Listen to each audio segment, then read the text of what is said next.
Hi friends, welcome to lectures on law. എല്ലാവരും ഫുഡൊക്കെ കഴിച്ച് ഇരിക്കുകയാണെന്ന് വിചാരിക്കുന്നു.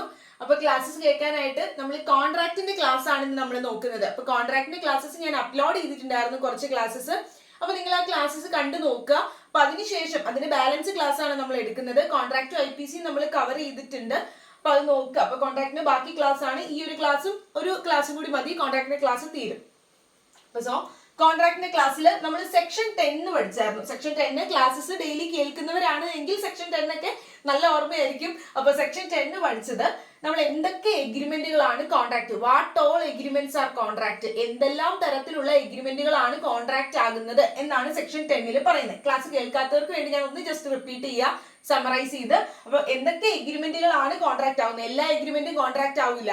അപ്പൊ എഗ്രിമെന്റ് കോൺട്രാക്ട് ആവണമെങ്കിൽ എന്തെല്ലാം കണ്ടീഷൻസ് ആണെന്ന് സെക്ഷൻ 10 പറഞ്ഞിട്ടുണ്ടായിരുന്നു. അത് 1 by 1 ആയിട്ട് നമ്മൾ പറഞ്ഞിട്ടുണ്ടായിരുന്നു. എന്താ വേണ്ടത്? കോമ്പീറ്റന്റ് ആയിട്ടുള്ള പാർട്ടീസ് ആയിരിക്കണം, അതായത് അർഹതയുള്ള പാർട്ടീസ്. ആ കോമ്പീറ്റൻസി പാർട്ടീസിന് അർഹത എന്ന് പറയുന്നത് എന്തൊക്കെയാണ് കോൺട്രാക്റ്റിൽ ഏർപ്പെടാനുള്ളത്, അത് നമ്മൾ ഇട്ടിട്ടുണ്ട് ക്ലാസ്. ഇനി ആ അർഹതയുള്ള പാർട്ടീസിന്റെ എന്തായിരിക്കണം? അവരുടെ ഫ്രീ കൺസെന്റ് ആയിരിക്കണം. ഇനി കൺസെന്റ് എന്ന് പറഞ്ഞാൽ എന്താ? പരസ്പരം മീറ്റിംഗ് ഓഫ് മൈൻഡ്സ് ഉണ്ടാവുക, ഒരേ കാര്യം ഒരേ സെൻസിൽ തന്നെ അംഗീകരിക്കുക. ഇനി ഫ്രീ കൺസെന്റ് എന്താ? ഫ്രീ കൺസെന്റ് എന്ന് പറയുമ്പോൾ അവിടെ എന്തൊക്കെ ഉണ്ടാവരുത്? ഫ്രോഡ് ഉണ്ടാവരുത്, മിസ്റ്റേക്ക് ഉണ്ടാവരുത്, മിസ് റെപ്രസെന്റേഷൻ ഉണ്ടാവരുത്. ഇത് നമ്മൾ ക്ലാസ് അപ്ലോഡ് ചെയ്തിട്ടുണ്ട്, മുമ്പത്തെ ക്ലാസ്സസ് കോൺട്രാക്ടിന്റെ. നിങ്ങൾക്ക് ആ പ്ലേലിസ്റ്റ് എടുത്ത് നോക്കുമ്പോൾ തന്നെ ലീഗൽ കോൺട്രാക്ട് ക്ലാസ്സസ് ഞാൻ ഇട്ടിട്ടുണ്ട്. അപ്പൊ കോൺട്രാക്ടിന്റെ ക്ലാസ്സസ് എടുത്ത് നോക്കാവുന്നതാണ്.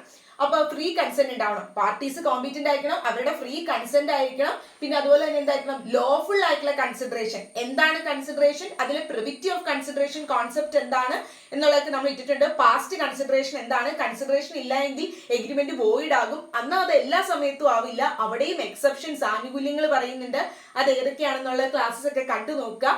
അപ്പൊ കൺസിഡറേഷൻ ലോഫുൾ ആയിരിക്കണം, ഒബ്ജക്റ്റ് ലോഫുൾ ആയിരിക്കണം. അതോടൊപ്പം തന്നെ മറ്റൊരു കാര്യം കൂടി വേണം. അതെന്താ വേണ്ടത്? Not hereby expressly declare to be void. Not hereby എന്ന് ഉദ്ദേശിക്കുന്നത് എന്താ? നിയമം വഴിയായിട്ട്, നമ്മുടെ ഇവിടുത്തെ ലാൻഡിലെ നിയമം വഴിയായിട്ട് ഒരിക്കലും വോയിഡ് ആണ്, അസാധുവാണ് എന്ന് പറഞ്ഞിട്ടുള്ള ഒരു നിയമവും ഒരു എഗ്രിമെന്റും ആവരുത്. അങ്ങനെയാണെങ്കിൽ ആ എഗ്രിമെന്റും എന്താവില്ല? അവിടെ കോൺട്രാക്ട് ആവില്ല. അപ്പൊ ഇത്രയും കണ്ടീഷൻസ് പാലിച്ചാലേ ഒരു എഗ്രിമെന്റ് കോൺട്രാക്ട് ആവുള്ളൂ.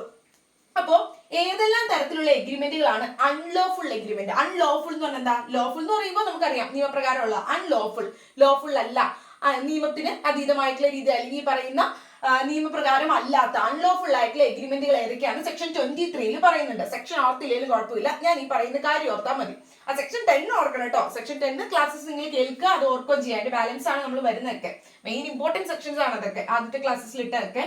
ഇപ്പൊ ലോഫുൾ കൺസിഡറേഷൻ. ഇപ്പൊ ലോഫുൾ ആയിട്ടുള്ള കൺസിഡറേഷനും ലോഫുൾ ആയിട്ടുള്ള ഒബ്ജക്റ്റും. കൺസിഡറേഷൻ എന്ന് പറഞ്ഞാൽ നമുക്കറിയാം രണ്ടുപേർക്കും അങ്ങോട്ടും ഇങ്ങോട്ടും ബെനിഫിറ്റ് കിട്ടണം, something in return, quid pro quo. അതിനെയാണ് നമ്മൾ കൺസിഡറേഷൻ എന്ന് പറഞ്ഞത്. പെപ്പർകോൺ തിയറി ഒക്കെ നമ്മൾ പറഞ്ഞായിരുന്നു.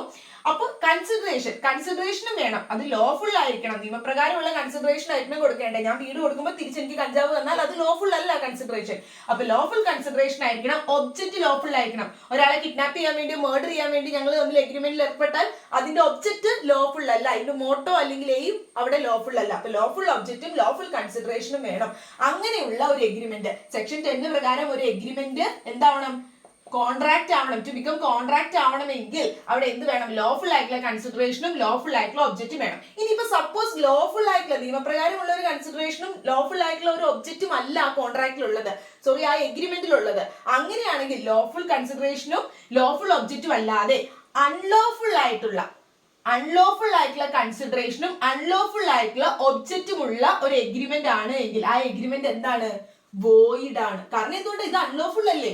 അൺലോഫുൾ ആയിട്ടുള്ള കൺസിഡറേഷനും അൺലോഫുൾ ഒബ്ജക്റ്റും ഉള്ള ഒരു എഗ്രിമെന്റ് ആണ് എങ്കിൽ ആ എഗ്രിമെന്റ് വോയിഡ് ആണ്, അത് അസാധുവാണ്. നമുക്ക് ഒരിക്കലും അത് കോൺട്രാക്ട് ആക്കാൻ പറ്റില്ല, അത് അസാധുവാണെന്നാ പറയുന്നത്. അപ്പൊ സെക്ഷൻ 23 പറഞ്ഞിട്ടുണ്ട്, ഈ പറയുന്ന ഇന്ത്യൻ കോൺട്രാക്ട് ആക്ടിൽ പറഞ്ഞിട്ടുണ്ട്, ഈ പറയുന്ന പോയിന്റുകളൊക്കെ വരുന്ന അല്ലെങ്കിൽ ഇങ്ങനെയുള്ള ടൈപ്പ് ഓഫ് എഗ്രിമെന്റുകൾ ആണെങ്കിൽ ഇതെല്ലാം എന്ത് എഗ്രിമെന്റ് ആണെന്നാ പറഞ്ഞേക്കുന്നത്? അൺലോഫുൾ ആയിട്ടുള്ള എഗ്രിമെന്റ് ആണ്. അൺലോഫുൾ എഗ്രിമെന്റ് ആണെങ്കിൽ അത് എന്താണ്? വോയിഡ് ആണെന്ന് പറഞ്ഞിട്ടുണ്ട്, അസാധുവാണ്. അപ്പോ ഫോർബിഡൻ ബൈ ലോ ഒന്നെന്ന് പറയുന്ന ഫോർബിഡൻ ബൈ ലോ ആണ്. ലോ വഴിയായിട്ട് ഫോർബിഡൻ എന്ന് പറഞ്ഞാൽ നമ്മൾ നിഷേധിച്ചിട്ടുണ്ട്. അപ്പൊ അങ്ങനെ ഒഴിവാക്കപ്പെട്ടിട്ടുള്ള, പ്രൊഹിബിറ്റ് ചെയ്തിട്ടുള്ളതാണ്. അപ്പൊ നിയമം വഴിയായിട്ട് പ്രൊഹിബിറ്റ് ചെയ്തിട്ടുള്ള എഗ്രിമെന്റുകളാണ് എങ്കിൽ അതെന്തായിരിക്കും? അൺലോഫുൾ എഗ്രിമെന്റ് ആയിരിക്കും. ഇനി അടുത്തത് പറയുന്നത് defeat the provisions of law. നിയമത്തിന്റെ ഏതെങ്കിലും പ്രൊവിഷൻസിലെ, അതായത് നിയമപ്രകാരം പറയുന്ന ഏതെങ്കിലും ഒരു സെക്ഷൻസോ പ്രൊവിഷൻസിനെ ഡിഫീറ്റ് ചെയ്യുന്ന, അതിനെതിരായിട്ടുള്ള രീതിയിലുള്ള എഗ്രിമെന്റ് ആണ്, എന്നാലും അതെന്താകും, ലോഫുൾ എഗ്രിമെന്റ് ആകും. ഇനി ഫ്രോഡുലന്റ് ആയിട്ടുള്ള തരത്തിലുള്ള ഏതെങ്കിലും എഗ്രിമെന്റ് ആണെങ്കിലും അതും അൺലോഫുൾ എഗ്രിമെന്റ് ആണ്. ഇനി അതല്ല എങ്കിൽ ആ ഒരു എഗ്രിമെന്റിനകത്ത് involve or implies injury to the person or property of another, മറ്റൊരാളുടെ പ്രോപ്പർട്ടിക്കോ അല്ലെങ്കിൽ മറ്റൊരാൾക്കോ, അതായത് ഇപ്പൊ എനിക്കോ അല്ലെങ്കിൽ എന്റെ പ്രോപ്പർട്ടിക്കോ മറ്റൊരാളുടെ പ്രോപ്പർട്ടിക്കോ മറ്റൊരാൾക്കോ ഇൻജുറി വരുത്തുന്ന തരത്തില്, ഇഞ്ചുറി ഇൻവോൾവ് ചെയ്യുക അല്ലെങ്കിൽ ഇംപ്ലൈ ചെയ്യുന്ന തരത്തിൽ, അതായത് ഒരാൾക്കോ അല്ലെങ്കിൽ അയാളുടെ പ്രോപ്പർട്ടിക്കോ ഇഞ്ചുറി വരുത്തുന്ന തരത്തിലുള്ള ഒരു എഗ്രിമെന്റ് ആണ്. അതായത് ഞാൻ പറഞ്ഞു, ഒരാളെ കൊല്ലാൻ വേണ്ടി, ഒരാളെ കിഡ്നാപ്പ് ചെയ്യാൻ വേണ്ടിയിട്ടോ അല്ലെങ്കിൽ ഒരാളുടെ ഭൂമിയിലേക്ക് ട്രസ്പാസ് ചെയ്ത് അതിക്രമിച്ച് കയറാനോ ഒക്കെയാണ് ഞങ്ങൾ രണ്ടുപേരും തമ്മിൽ എഗ്രിമെന്റിൽ വെക്കുന്നതെങ്കിൽ, അത് വേറൊരാളുടെ ഭൂമിയിൽ അതിക്രമിച്ച് കയറാൻ ഞങ്ങൾ തമ്മിൽ എഗ്രിമെന്റ് വെച്ചാൽ അത് എന്തായി പോകും, അൺലോഫുൾ ആയിട്ടുള്ള എഗ്രിമെന്റ് ആണ്. ഇനി അടുത്തത് പറയുന്നത് court regard it as immoral or opposed to public policy. Public പോളിസിക്ക് ഒപ്പോസ്ഡ് ആണ്, അതീതമായിട്ടുള്ള രീതിയിൽ, എതിരായിട്ടുള്ള രീതിയിൽ, അല്ലെങ്കിൽ ഇമ്മോറൽ ആയിട്ടുള്ള, മൊറാലിറ്റി ഒന്നും അവിടെ ഇല്ല, ഇമ്മോറൽ ആയിട്ടുള്ള രീതിയിലാണെന്ന് കോടതി റിഗാർഡ് ചെയ്യുന്ന, കണക്കാക്കുന്ന എഗ്രിമെന്റ് ആണെങ്കിലും അതും സെക്ഷൻ 23 പ്രകാരം എന്താണ്, അൺലോഫുൾ ആയിട്ടുള്ള എഗ്രിമെന്റ് ആണ്. ഇങ്ങനെ അൺലോഫുൾ ആയിട്ടുള്ള എഗ്രിമെന്റ് ആണെങ്കിൽ ആ എഗ്രിമെന്റ് എന്തായി പോകും, വോയിഡ് ആയി പോകും, അത് കോൺട്രാക്ട് ആവില്ല.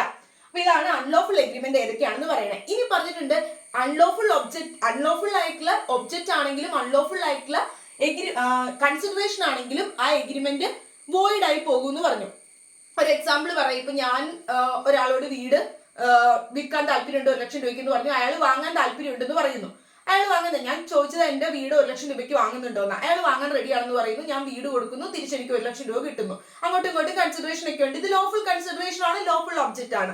നേരെ തിരിച്ച് അയാൾക്ക് PSC വഴിയായിട്ട് ജോലിക്ക് കയറാൻ വേണ്ടിയിട്ട് അയാൾ പറയുക, പബ്ലിക് സർവീസിൽ ജോലിക്ക് കയറണം, എനിക്ക് ഇത്ര രൂപ തരാം, എനിക്ക് ഒരു 1 ലക്ഷം രൂപ തരാമെന്ന് പറയുന്നു, ഞാൻ ജോലി വാങ്ങി കൊടുക്കുന്നു. അവിടെ എന്താണ്, ലോഫുൾ ഒബ്ജക്റ്റ് ആണോ, ലോഫുൾ കൺസിഡറേഷൻ ആണോ, അല്ല. അപ്പൊ അത് വരുമ്പോൾ വോയിഡ് ആണ്. അപ്പൊ ഇങ്ങനെ വന്നിട്ട് നിങ്ങളോട് ഒരു സിറ്റുവേഷൻ ഒക്കെ തന്നിട്ട് എഴുതാൻ പറഞ്ഞാൽ അത് വോയിഡ് ആണ്, അതിന്റെ ഒബ്ജക്റ്റ് അല്ലെങ്കിൽ കൺസിഡറേഷൻ അൺലോഫുൾ ആണ് എന്ന് മനസ്സിലാക്കാം. ഇനി അതിൻ്റെ അകത്ത് പറഞ്ഞിട്ടുള്ള ഒരു പോയിന്റ് ആയിരുന്നു section 10 not hereby expressly declare to be void, അതായത് നിയമം വഴിയായിട്ട് വോയിഡ് ആണെന്ന് എടുത്തു പറഞ്ഞിട്ടുള്ള എഗ്രിമെന്റ്. എടുത്തു പറഞ്ഞിട്ട് ഇപ്പൊ പറഞ്ഞല്ലോ, അൺലോഫുൾ ആയിട്ടുള്ള എഗ്രിമെന്റ് ആണെങ്കിൽ അത് വോയിഡ് ആണെന്ന് സെക്ഷൻ 23 പറഞ്ഞിട്ടുണ്ട്. അതുപോലെ തന്നെ certain എഗ്രിമെന്റ്സ്, കുറച്ച് എഗ്രിമെന്റുകൾ വോയിഡ് ആയിട്ടുള്ള എഗ്രിമെന്റ് ആണെന്ന് നമ്മുടെ നിയമത്തിൽ എടുത്തു പറഞ്ഞിട്ടുണ്ട്. അങ്ങനെ എടുത്തു പറഞ്ഞിട്ടുള്ള എഗ്രിമെന്റുകൾ ഏതൊക്കെയാണെന്നാണ് ഇനി നമ്മൾ നോക്കാൻ പോകുന്നത്. അങ്ങനെയുള്ള എഗ്രിമെന്റ് ആണെങ്കിലും അത് എന്താവില്ല, കോൺട്രാക്ട് ആവില്ല, അതും വോയിഡ് ആണ്. ഇനി അടുത്ത് നമ്മൾ നോക്കുന്നത് വോയിഡ് ആയിട്ടുള്ള എഗ്രിമെന്റ് ആണ്. വോയിഡ് എഗ്രിമെന്റ് എന്ന് പറയുന്നത് ചില എഗ്രിമെന്റുകൾ ഈ പറയുന്ന കണ്ടീഷൻസിലൊക്കെ ഉള്ള എഗ്രിമെന്റുകളാണ് എങ്കിൽ അതൊക്കെ എന്തായി പോകും, വോയിഡ് ആയി പോകും. അപ്പൊ അതിൽ ഒരെണ്ണം നമ്മൾ പറഞ്ഞായിരുന്നു, സെക്ഷൻ 25 കൺസിഡറേഷൻ ഇല്ല എങ്കിൽ ആ എഗ്രിമെന്റ് വോയിഡ് ആകുന്നു. അപ്പൊ എന്താണ് ലോഫുൾ ആയിട്ടുള്ള കൺസിഡറേഷൻ എന്നുള്ള ക്ലാസ് നമ്മൾ ഇട്ടിട്ടുണ്ടായിരുന്നു. കൺസിഡറേഷൻ ഇല്ല എങ്കിൽ എഗ്രിമെന്റ് വോയിഡ് ആകും. പക്ഷെ ചില സിറ്റുവേഷനിൽ അവിടെ എക്സെപ്ഷൻ ഉണ്ട്. ചില സിറ്റുവേഷൻസിൽ വരുമ്പോൾ അവിടെ കൺസിഡറേഷൻ ഇല്ല എങ്കിലും ആ എഗ്രിമെന്റ് വോയിഡ് ആവില്ല. അത് ഏതൊക്കെ സിറ്റുവേഷൻ ആണെന്നുള്ള ക്ലാസ് നമ്മൾ ഇട്ടിട്ടുണ്ടായിരുന്നു, അത് കണ്ടു നോക്കാം. ഇനി അടുത്ത് പറയുന്നത് agreement in restraint of marriage. ഒരാളുടെ മാരേജ് തടയാനായിട്ട്, ഇപ്പൊ എന്നോട് കല്യാണം കഴിക്കരുത് അല്ലെങ്കിൽ ഒരാളുടെ കല്യാണം കഴിക്കരുതെന്ന് പറഞ്ഞ് തടഞ്ഞുകൊണ്ട് ഒരു എഗ്രിമെന്റ് വെച്ചിരിക്കുകയാണ്, റീസ്ട്രെയിൻ ചെയ്തുകൊണ്ട്. അത് സെക്ഷൻ 26 പ്രകാരം അങ്ങനെയുള്ള മാരേജ് റീസ്ട്രെയിൻ ചെയ്യുന്ന എഗ്രിമെന്റുകൾ വോയിഡ് ആണ്. പക്ഷെ മൈനർ ആയിട്ടുള്ള ഒരു പേഴ്സൺ ആണെങ്കിൽ അവർക്ക് കല്യാണം കഴിക്കാൻ പാടില്ല. അപ്പൊ മൈനറിനെ ഇപ്പൊ മാരേജ് ചെയ്യരുതെന്ന് പറഞ്ഞുകൊണ്ട് എഗ്രിമെന്റ് അത് നിയമപ്രകാരം അനുവദിക്കുന്നില്ലല്ലോ. അപ്പൊ അങ്ങനെ മൈനറിനെ റീസ്ട്രെയിൻ ചെയ്തുകൊണ്ട് എഗ്രിമെന്റ് ഒക്കെ വെച്ചാൽ കുഴപ്പമില്ല. ഞാൻ പറഞ്ഞ അതർ ദാൻ മൈനർ വേറെ ഏതെങ്കിലും ഒരു പേഴ്സണെ മാരേജ് ചെയ്യരുത് അല്ലെങ്കിൽ മാരേജ് ചെയ്യരുതെന്ന് പറഞ്ഞ് റീസ്ട്രെയിൻ ചെയ്തുകൊണ്ട് എഗ്രിമെന്റ് വെച്ചാൽ അത് സെക്ഷൻ 26 പ്രകാരം ലോ എന്തായിട്ടാണ് ഡിക്ലെയർ ചെയ്യുന്നത്, വോയിഡ് ആയിട്ടാണ് ഡിക്ലെയർ ചെയ്യുന്നത്. സോ അങ്ങനെയുള്ള എഗ്രിമെന്റുകൾ ഒരിക്കലും കോൺട്രാക്ട് ആയിട്ട് കണക്കാക്കില്ല. ഇനി അടുത്തത് agreement in restraint of profession, trade or business. എന്നോട് ഇന്ന പ്രൊഫഷൻ ചെയ്യരുത് അല്ലെങ്കിൽ ഇന്ന ജോലി ചെയ്യരുത്, ഇന്ന ബിസിനസ് ചെയ്യരുത് എന്നൊക്കെ പറഞ്ഞ ഒരാളെ റീസ്ട്രെയിൻ ചെയ്ത് തടഞ്ഞുകൊണ്ടുള്ള എഗ്രിമെന്റ് ആണെങ്കിലും ആ എഗ്രിമെന്റും സെക്ഷൻ 27 പ്രകാരം വോയിഡ് ആണ്. അതുകൊണ്ട് തന്നെ അതും എന്താവില്ല, കോൺട്രാക്ട് ആവില്ല. പക്ഷെ അവിടെയും എക്സെപ്ഷൻ പറയുന്നുണ്ട്. ചില സിറ്റുവേഷനിൽ ഇങ്ങനെ റെസ്ട്രിക്ഷൻ വെക്കാം. ഏത് കാര്യത്തിലാ, good will of a business. അതായത് ഒരു പർട്ടിക്കുലർ ആയിട്ടുള്ള ഒരു ബിസിനസ് ഒരാൾ ചെയ്യുക, അപ്പൊ ആ ബിസിനസ് തന്നെ സെയിം കോപ്പി അടിച്ച് അതേ പേരിൽ അയാളുടെ റെപ്യൂട്ടേഷൻ കോപ്പി അടിച്ചെടുക്കുന്ന രീതിയിൽ എനിക്ക് ചെയ്യാൻ പറ്റില്ല. അപ്പൊ ബിസിനസിന്റെ ഗുഡ് വില്ല്, ആ ഒരു ഗുഡ് വില്ല് പ്രൊട്ടക്ട് ചെയ്യാൻ വേണ്ടിയിട്ട് ഇങ്ങനെയുള്ള റെസ്ട്രിക്ഷൻസ് വെക്കാം. ലിമിറ്റഡ് ആയിട്ടുള്ള രീതിയിൽ റെസ്ട്രിക്ഷൻസ് വെക്കാൻ പറ്റുന്നതാണ്. അല്ലാത്ത പക്ഷം, അതായത് ഇപ്പൊ സെയിം ഈ പറയുന്ന ഹാർപിക്കിന്റെ കമ്പനി അവരുടെ സെയിം പ്രോഡക്റ്റ് ഞാൻ അതുപോലെ തന്നെ അടിച്ചു മാറ്റി വേറൊരു ഷേപ്പിലാക്കി സെയിം ഇതില് ബിസിനസ് ചെയ്യുന്നു. സോ അതെന്താണ്, അവരുടെ ഗുഡ് വില്ല് മോഷ്ടിച്ചുകൊണ്ട് ബിസിനസ് ചെയ്യരുത്. അത് രജിസ്റ്റർ ചെയ്യാനായിട്ട് സാധിക്കും. അതർവൈസ് എന്താണ്, ഈ ഒരു പ്രൊഫഷനോ ട്രേഡോ ബിസിനസ്സോ ഒക്കെ ഒരാളെ തടഞ്ഞുകൊണ്ടുള്ള എഗ്രിമെന്റുകൾ വെച്ചാൽ അത് സെക്ഷൻ 27 പ്രകാരം വോയിഡ് ആണ്. അതൊരിക്കലും കോൺട്രാക്ട് ആവില്ല. ഇനി അടുത്തത് agreement in respect of legal proceeding. ഒരാൾക്ക് അയാളുടെ അവകാശം നിഷേധിക്കപ്പെട്ടു, എന്റെ അവകാശം നിഷേധിക്കപ്പെട്ടു, അപ്പൊ എനിക്ക് കേസിന് പോകരുത് എന്നും പറഞ്ഞ് തടഞ്ഞുകൊണ്ട് ഒരാൾ എഗ്രിമെന്റ് വെച്ചേക്കോ, എന്നോട് സൂട്ട് കൊടുക്കരുത് എന്നും പറഞ്ഞ് തടഞ്ഞുകൊണ്ട് എഗ്രിമെന്റ്. അങ്ങനെ ലീഗൽ പ്രൊസീഡിംഗ്സിന് മൂവ് ചെയ്യരുത് അല്ലെങ്കിൽ സൂട്ട് കൊടുക്കരുത് എന്ന് പറഞ്ഞ് റീസ്ട്രെയിൻ ചെയ്തുകൊണ്ട് ഒരു എഗ്രിമെന്റ് വെച്ചാൽ അത് സെക്ഷൻ 28 പ്രകാരം അതും വോയിഡ് ആണ്, അതും കോൺട്രാക്ട് ആവില്ല. പക്ഷെ അവിടെ ഒരു എക്സെപ്ഷൻ പറയുന്നുണ്ട്. ഇപ്പൊ ചില ബാങ്കുകൾ തമ്മിലോ അല്ലെങ്കിൽ നമ്മൾ ചിലപ്പോൾ ജോലിക്ക് കയറുന്ന സമയത്തൊക്കെ പറഞ്ഞിട്ടുണ്ടാവും, എന്തെങ്കിലും ഒരു പ്രശ്നം ഉണ്ടാവുകയാണെങ്കിൽ നമ്മൾ ആർബിട്രേഷൻ മുഖേന, അതായത് ഇവിടെ തന്നെ ട്രിബ്യൂണൽ നമ്മൾ ആർബിട്രേറ്റർ ഉണ്ട്, അപ്പൊ ആർബിട്രേറ്റർ മുഖേനയാണ് ഈ ഒരു കേസ് തീർപ്പാക്കുന്നത് എന്നൊക്കെ നമ്മൾ എഗ്രിമെന്റ് ചെയ്തിട്ടുണ്ടെങ്കിൽ ആ രീതിയിൽ തന്നെ കേസ് ഡിസ്പോസ് ചെയ്യാനായിട്ട് ശ്രമിക്കുക, അല്ലെങ്കിൽ ആ രീതിയിലൂടെ നമ്മൾ റിലീഫ് സീക്ക് ചെയ്യാനായിട്ട് ശ്രമിക്കുക. അതല്ലാത്ത പക്ഷം ഒരാളെ ലീഗൽ പ്രൊസീഡിംഗ്സ് റീസ്ട്രെയിൻ ചെയ്താൽ എഗ്രിമെന്റ് വോയിഡ് ആണ്. നിങ്ങൾ അത് അത്ര ഓർത്തിരുന്നാൽ മതി. ഇനി അടുത്ത അൺസർട്ടൈൻ ആയിട്ടുള്ള എഗ്രിമെന്റുകൾ വോയിഡ് ആണ്. സർട്ടൈൻ എന്ന് പറഞ്ഞാൽ എന്താ, വ്യക്തമായിട്ട് പറഞ്ഞിട്ടുണ്ട്. കൃത്യതയില്ലാത്ത എഗ്രിമെന്റുകൾ വോയിഡ് ആണ്, അതും കോൺട്രാക്ട് ആവില്ല എന്ന് പറയുന്നത്. അതായത് എന്നോട് ഒരാൾ പറഞ്ഞു 100 ടൺ ഓയിൽ തരാമെന്ന്, എഗ്രിമെന്റ് ഇത്ര രൂപയ്ക്ക്. എന്ത് ഓയിലാണെന്ന് സ്പെസിഫൈ ചെയ്തിട്ടില്ല. എന്തൊക്കെ ഓയിലുണ്ട്, സൺഫ്ലവർ ഓയിൽ ഉണ്ട്, കോക്കനട്ട് ഓയിൽ ഉണ്ട്, ഏത് ഓയിലാണെന്ന് സ്പെസിഫൈ ചെയ്തിട്ടില്ല. സോ അപ്പോൾ അൺസർട്ടൈൻ ആയിട്ടുള്ള എഗ്രിമെന്റുകളാണ്, വ്യക്തതയില്ലാത്ത എഗ്രിമെന്റുകളാണെങ്കിലും അതും വോയിഡ് ആയി പോകും സെക്ഷൻ 29 പ്രകാരം എന്ന് ഇന്ത്യൻ കോൺട്രാക്ട് ആക്ട് പറഞ്ഞിട്ടുണ്ട്. ഇനി വേഗറിംഗ് എഗ്രിമെന്റ് സെക്ഷൻ 30 വേഗറിംഗ് എഗ്രിമെന്റ് എന്ന് പറയുന്നത്. വേഗറിംഗ് എഗ്രിമെന്റ് എന്ന് പറഞ്ഞാൽ നമ്മൾ ബെറ്റ് വെക്കുക അല്ലെങ്കിൽ ഗാംബ്ലിംഗ്, ചൂതാട്ടം അങ്ങനെയൊക്കെയുള്ള എഗ്രിമെന്റുകളൊക്കെ വെക്കില്ലേ, അതും സെക്ഷൻ 13 പ്രകാരം വോയിഡ് ആണ് എന്നാണ് പറയുന്നത്. സെക്ഷൻ 30 പ്രകാരം വേഗറിംഗ് ആയിട്ടുള്ള എഗ്രിമെന്റുകളും വോയിഡ് ആണ്.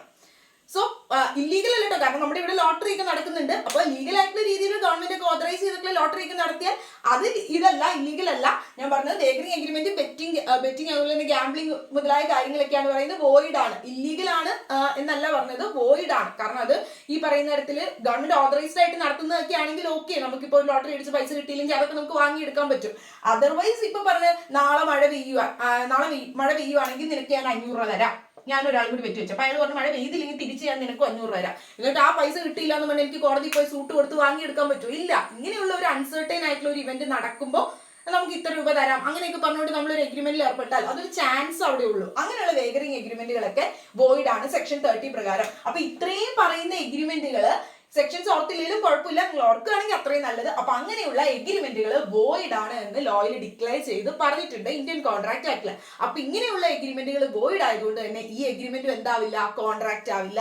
സോ അപ്പൊ ഇത്രയാണ് നമ്മുടെ സെക്ഷൻ 10 ക്ലാസ്സസ് എക്സ്പ്ലെയിൻ ചെയ്ത് അതിന്റെ ഓരോ പോർഷൻസ് പറഞ്ഞു വന്നപ്പോൾ തീർന്നത്. അപ്പൊ നിങ്ങൾ കോൺട്രാക്ടിന്റെ ബാക്കി ക്ലാസ്സസ് കണ്ടു നോക്കുക. നമ്മൾ നെക്സ്റ്റ് ക്ലാസ്സിന് വേണ്ടിയിട്ട് വെയിറ്റ് ചെയ്യുക. എല്ലാവരും ക്ലാസ്സസ് കാണുക, നിങ്ങളുടെ പ്രിപ്പറേഷൻ ഒക്കെ സ്ട്രോങ് ആക്കുക. So thank you for watching. Video subscribe ചെയ്യാൻ മറക്കരുത്.